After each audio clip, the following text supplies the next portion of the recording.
একটা কোরবানির মিটিং হয়েছিল। ওই কোরবানির মিটিংয়ে এই যে আমাদের এখানে কিছু ছোট ভাই আর কিছু নেশাগ্রস্ত ছেলেমেয়েরা এখানে খুব বেশি চুরি ডাকাতির সাথে জড়িত হয়ে গেছে।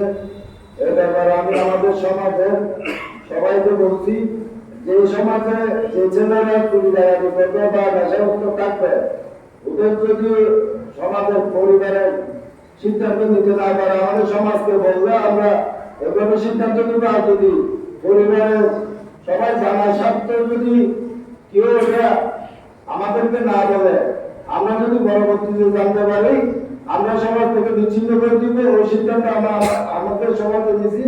আর এখানে আমি সবাইকে বলবো যে যাই হোক, আমরা সবাই মানুষ, আমরা মুসলমান, আমরা সুন্নতির সন্তান।